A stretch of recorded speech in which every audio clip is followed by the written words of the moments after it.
শোনো, আইসক্রিমটা দাও তো। আমি তোমার বর, একটা আইসক্রিম তো ভাগ করে খাওয়াই যায়। দাও।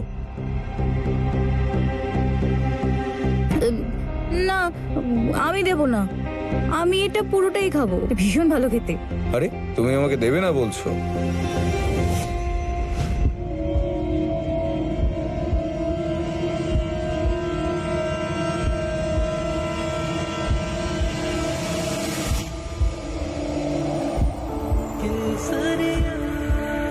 আমার বুকের ভেতরটা এমন ধড়ফড় করছে কেন?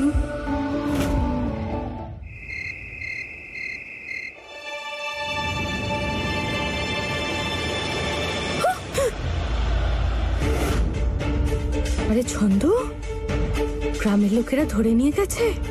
কাকে? ওই পাগল কুকুরটাকে, যে তোকে কামড়েছে আর তুইও পাগল হয়ে গেছিস। স্মল গিন্নিমা, আমি আপনাকে এখানে ব্যাড নিউজ। আমি বলতে চাইছিলাম যে খারাপ খবর দেওয়ার জন্য ডেকেছি, আর আপনি উল্টে আমারই মজার ফ্লাই করাচ্ছেন। কি বলতে চাইছিস? আরে এবার কি করেছিস তুই? আরে স্মল গিন্নিমা, আপনার কথা যদি সব হতো তাহলে তো একদিন অমাবস্যা আর গ্রহণের জন্য আপনি শুধুমাত্র আমাকেই দায়ী করতেন। আপনি তো ভাবেন যে আপনার জীবনে সবসময় শুধুমাত্র আমিই গন্ডগোল করি। আপনার ওই যে ফেভারিট বউ আছে না, ফুল, ও করেছে এবারে। ও তো এখানে নেই, তাহলে কি করেছো? আরে আপনাকে আর কি বলি, মা ঠাকুরন তো আমাকে শোভন দাদা বাবু আর ফুলের রুমটা ক্লিন করতে পাঠিয়েছিল। আমার মুখ থেকে তো হাসি ক্লিন হয়ে গেছে। আপনি জানেন কি পেয়েছি আমি ওখানে? যমরাজকে পেয়েছিস নাকি? আগে আমার কথাটা পুরো শুনে নিন আপনি। বৈদ্যবাবু ফুলকে একটা পুড়িয়ে দিয়েছিল না, ওই যে ওষুধটা, যেটা খেলে ও আর মা হতে পারবে না। আর ওই মেয়ে তো এই ওষুধটা সঙ্গে করে নিয়েই যায়নি। স্মল গিন্নিমা, আমার স্কিন লাগছে, ছাড়ুন। মনে হচ্ছে ঈশ্বর আমার থেকে আজ মুখ ফিরিয়ে বসে আছেন। কোনো একটা কাজ ঠিক হচ্ছে না। প্রথমে তো উনি ডিভোর্সের জন্য বারণ করে দিলেন, আর এখন এই খবর। কিন্তু আমিও হেরে যাওয়ার মতো মানুষ নেই। হবে তো সেটাই যেটা উপরওয়ালা চান, যেটা আমি চাই। এই পরিবারে সেটাই হবে যেটা আমি চাইব, ওখানেও আর এখানেও।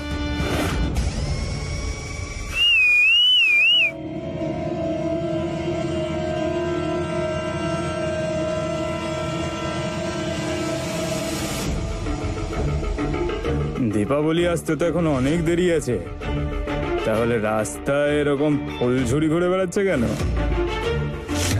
খুব গরম হচ্ছে, নিজের হাতে একটু আইসক্রিম খাওয়াও না।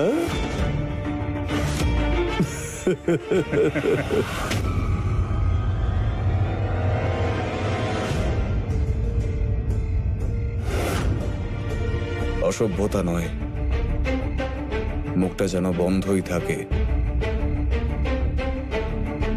চলো। ওই ফুলঝুরির প্যাকেট চল দূর হ।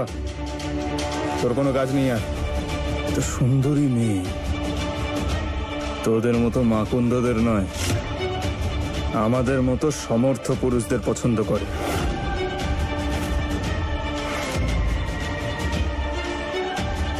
এ ঠিক বললাম তো?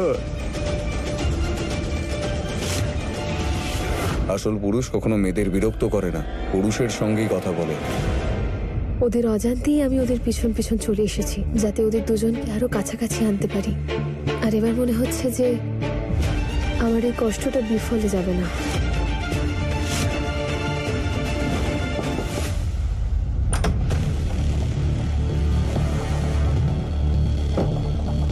ম্যাডাম, আপনি সকালে চেকিং করার সময় আমায় টাকা দিয়েছিলেন না যে মিস্টার শোভনের সম্পর্কে যেন খবর দিই? আমি এক্ষুনি ওনাকে আর ওনার ওয়াইফকে হোটেল থেকে বাইরে যেতে দেখেছি।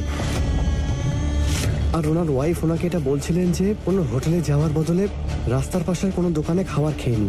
আর ম্যাডাম, এই সময় তো রাস্তার ধারের খাবার শুধু লাল চক এলাকাতেই পাওয়া যায়। Thank you ma'am.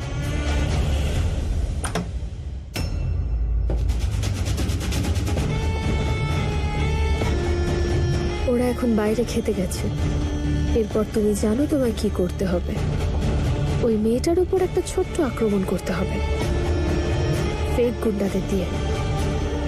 সঙ্গে থাকা ছেলেটা কিন্তু মেয়েটাকে বাঁচাতে আসবে, কিন্তু খেয়াল রেখো যেন ওর উপর একটা আঁচড়ও না লাগে। মেয়েটার চোখে যেন ছেলেটাকে হিরো মনে হয়। হট।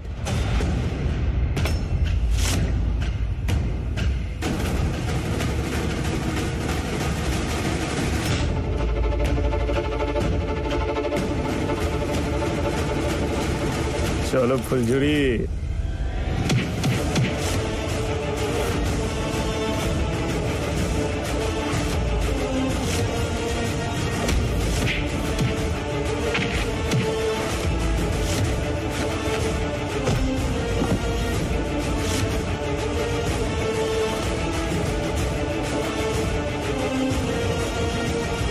জানেন দিদিমণি, আমার মনে হচ্ছে যে আপনার বুদ্ধিটা না কাজে দিয়েছে। যদিও আমার একটু ভয় করছে, মানে একটু বেশি হচ্ছে না? কতবার তোমাকে আমি বোঝাবো? ওই বাড়িতে নিজের জায়গাটা পাকাপাকি ভাবে ব্যবস্থা করতে হলে যা করতে হয় আমি করব। শুধু একবার ফুল এই বাড়িকে একটা বংশধর দিয়ে দিক, তারপর শোভনের জীবন থেকে আর ওই বাড়ি থেকে ওকে কিভাবে চিরকালের মতো বার করতে হয় তা আমি খুব ভালো করে জানি। সেই জন্য ততক্ষণ তুমি নিজেও চিন্তা করো না, আর এসব ভুল ভাল কথা বলে আমাকেও বিরক্ত করো না। এই কাজটা ওদের দিয়ে হতো না, তাই আমাকে যে করতে হলো। এবার দেখতে থাকো জয়তী, ঠিক তেমনটাই হবে যেমনটা আমি চাই। আর খুব তাড়াতাড়ি এরা পরস্পরের কাছাকাছি এসে ওই বাড়ির চাহিদা পূরণ করবে।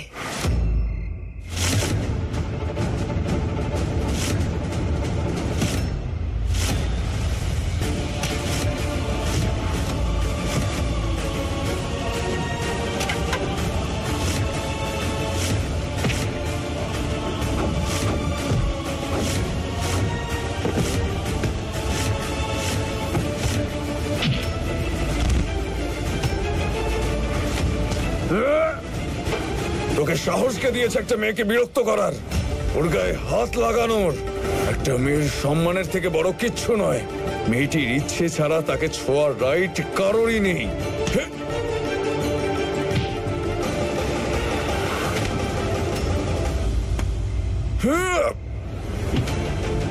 মেয়েদেরকে সম্মান করতে শেখ, এরপরে আর কোনো মেয়েকে বিরক্ত করবি না। আর যদি তার সম্মান নিয়ে খেলার ইচ্ছা হয় তাহলে এই দিনটা 1000 বার মনে রাখবি।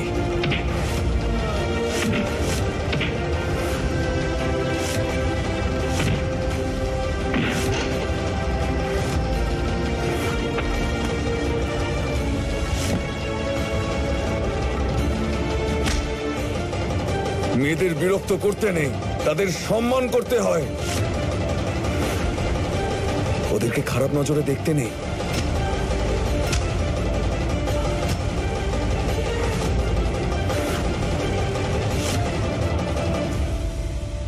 যতক্ষণ শোভন দাদা আছেন তোমায় কোনো কিছু নিয়ে চিন্তা করার কোনো দরকার নেই। তুমি জানো ফুল, তুমি কতটা লাকি যে তুমি শোভন দাদার মতো স্বামী পেয়েছো।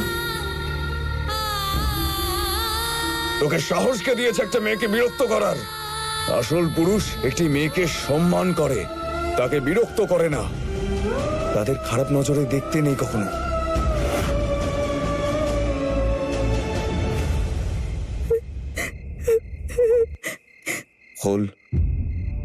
ফুল কান্না বন্ধ করো, ওরা চলে গেছে আর আমি আছি তোমার সঙ্গে, কিচ্ছু হবে না তোমার।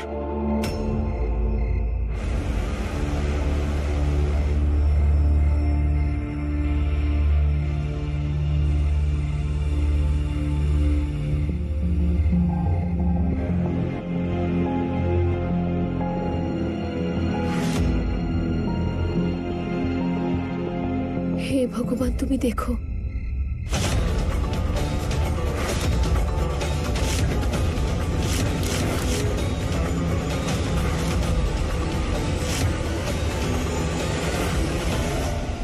শোভন বাবু।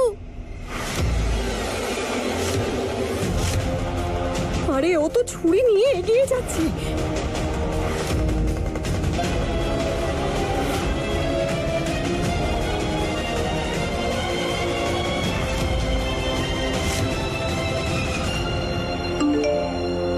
গুন্ডাটার মেসেজ, ও ভয়েস নোট পাঠিয়েছে। ক্ষমা করবেন ম্যাডাম, আমাদের এলাকায় একটু লাফড়া হয়ে গেছে। আমাকে আর আমার লোকেদের যে কাজটা আপনি দিয়েছিলেন সেটা আজকে করতে পারবো না।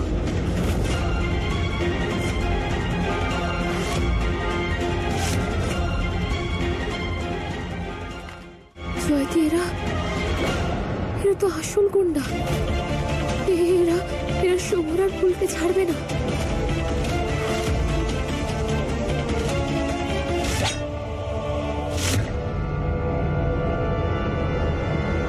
দিদিমণি, আমাদের না এসব আটকাতে হবে, কোনো অঘটন না ঘটে যায়। না জয়তী, আমরা এখন যেতে পারবো না, নাহলে আমাদের সমস্ত কিছু ধরা পড়ে যাবে। এতটা ঝুঁকি আমরা নিতে পারবো না।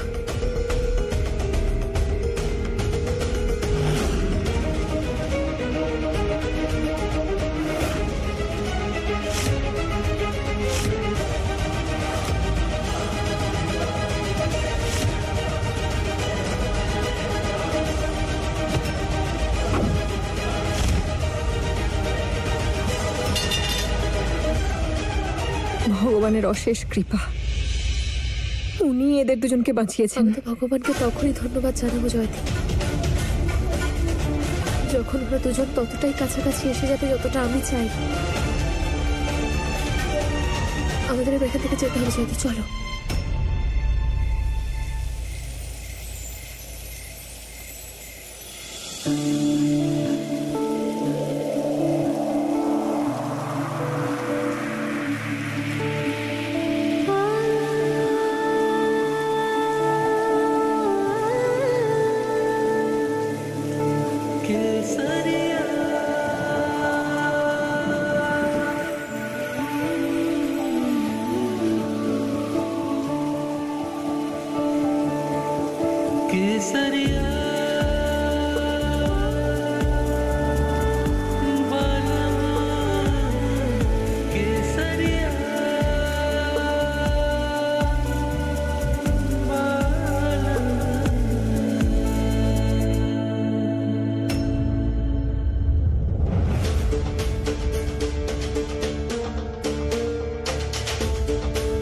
নিয়ে এসেছিস যেটা বলেছিলাম? ইয়েস গিন্নিমা, আপনি হুকুম করবেন আর আমি আনবো না? এটা হতেই পারে না।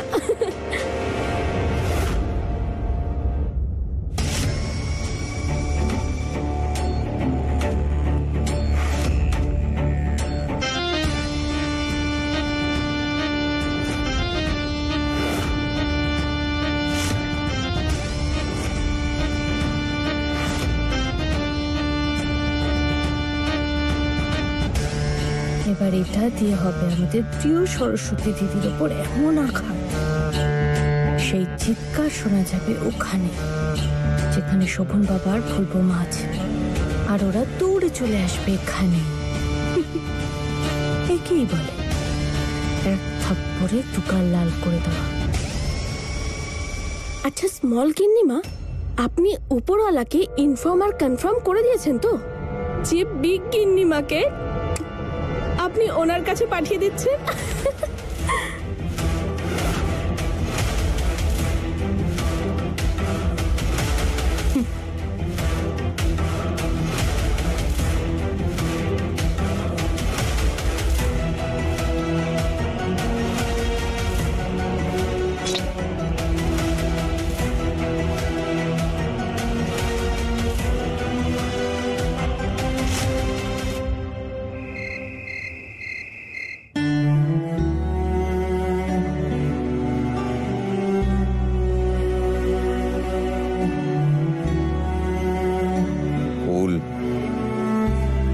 এখন সব ঠিক আছে, আমরা সিকিওর এখানে। নিজেকে সামলাও একটু, কান্নাটা থামাও।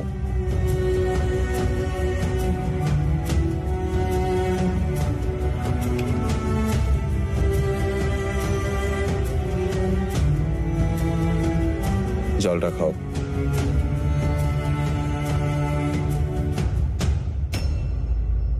খুব গরম হচ্ছে, নিজের হাতে একটু আইসক্রিম খাওয়াও না।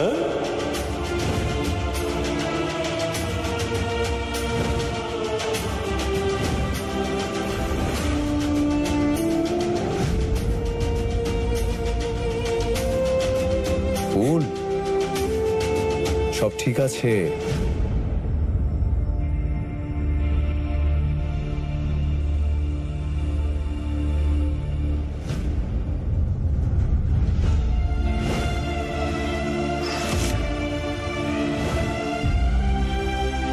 আপনার হাত তো অনেকটা কেটে গেছে। আমি ঠিক আছি ফুল। কোথায় কোথায় ঠিক আছেন আপনি? এতটা কেটে গেছে। এই হোটেলে নিশ্চয়ই ব্যান্ডেজ আর ওষুধ থাকবে। আমি ফোন করে আনিয়ে নিচ্ছি।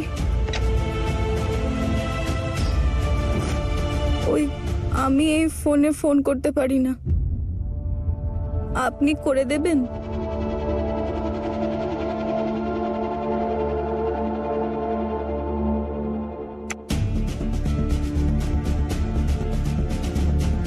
Hello sir. হ্যালো, আপনাদের কাছে ওষুধ আর ব্যান্ডেজ আছে? আপনারা তাড়াতাড়ি পাঠিয়ে দিন না। হ্যাঁ, ফার্স্ট এড বক্সটা পাঠাচ্ছি। হ্যাঁ, তাড়াতাড়ি পাঠিয়ে দিন না, ভীষণ দরকার।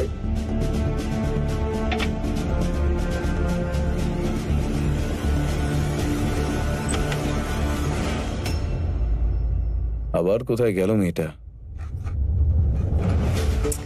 এত সময়তে একটা মানুষ পুরো জঙ্গল কেটে ফেলবে। আর একটু তাড়াতাড়ি কর। স্মল গিন্নিমা, কেউ উঠে পড়বে না তো? একবার যদি কেউ উঠে পড়ে তাহলে উপরওয়ালা দিব্যি আমাকে না এই পৃথিবী থেকেই উঠিয়ে দেবে। যেটা বলেছি সেটা কর। হ্যাঁ। কিচ্ছু হবে না। অজয় বাবা আর দীপিকা বৌমা বাইরে গেছে, সরস্বতী দিদি উপরে পুজো করছে।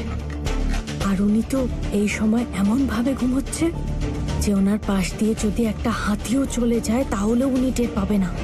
নে তাড়াতাড়ি কর। দেখ ছন্দ, 10 মিনিটে দিদির পুজো করা শেষ হয়ে যাবে। আর প্রত্যেক দিনের মতো চপের মালা রাখতে নিচে যাবে বাড়ির মন্দিরে। এবার বেচারা অসুস্থ সরস্বতী দিদি সাহায্য না নিয়ে তো সিঁড়ি থেকে নামতে পারবে না, তাই নিচে আসার জন্য এই সিঁড়ির সাহায্য নেবে। ততক্ষণ এটা আমরা কেটে ফেলবো। আমরা? এখানে আপনি আবার কোথা থেকে এলেন? আমি তো কিছুই বুঝতে পারছি না। ঠিক আছে, তুই কেটে ফেলবি, হয়েছে? হ্যাঁ। যেই সরস্বতী দিদি এখানে পুরো ঘরটা দেবে, এবার নিতে পারবে না আর এখান থেকে ভেঙে পড়বে। বেচারা সরস্বতী দিদি এখান থেকে পড়ে গিয়ে ওপরে ঈশ্বরের কাছে চলে যাবে। তারপর তোকে কি করতে হবে তুই জানিস? হ্যাঁ হ্যাঁ, আমি সব জানি। আপনাকে বলতে হবে যে আপনি কাউকে শেষ করে ফেলেছেন। আরে না, হ্যাঁ, তোকে মিষ্টি এনে চুপি চুপি আমার মিষ্টি মুখ করাতে হবে। এইবার আমার এই প্ল্যান একদম ফেল হবে না। না বাঁচবে ওই সরস্বতী, আর না শোভন আর ভুলে হানি।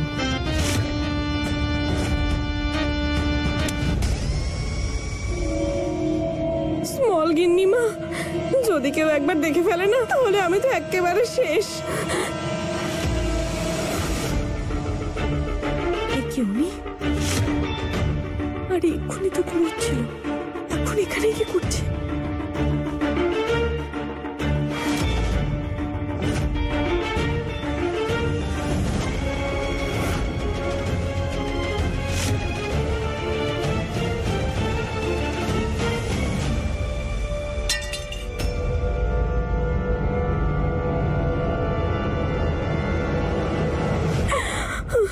স্মল গিন্নিমা, ওটা ওখানেই পড়ে গেছে। যদি আমরা ধরা পড়ে যাই, আমাদের না এই প্ল্যানিংটা ড্রপ করে দেওয়া উচিত। আমি তো আজ আমি সামলাচ্ছি ওনাকে।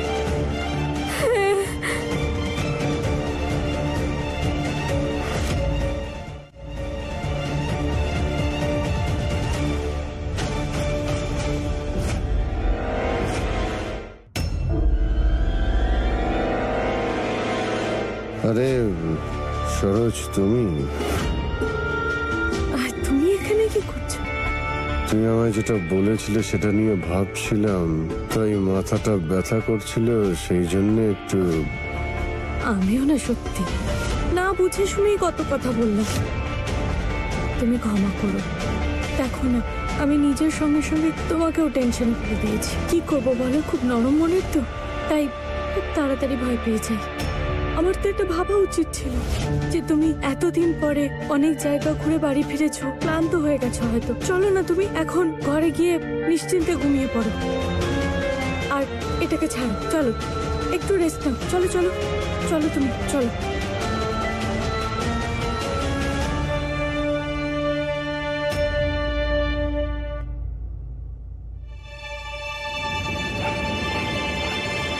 তাড়াতাড়ি কর ছন্দ।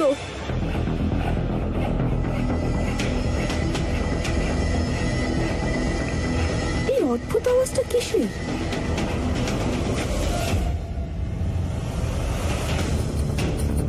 Oh no! তুমি এখানে কি করছেন? এনার তো অজয় দাদাবাবুর সঙ্গে ঘরের আউটিং এ থাকার কথা ছিল, কিন্তু এখানে কেন? এত ফাস্ট রানিং কেন করছেন উনি? আর উনি তো এদিকেই কামিং করছেন। এবার কি হ্যাপনিং? যদি উনি আমাকে দেখে ফেলেন তাহলে আমাকে ক্যাচ করে ফেলেন। ছন্দ, তোর তো এই বাড়ি থেকে আউটিং নিশ্চিত। আরে হঠাৎ করে আওয়াজটা বন্ধ হয়ে গেল, হচ্ছেটা কি?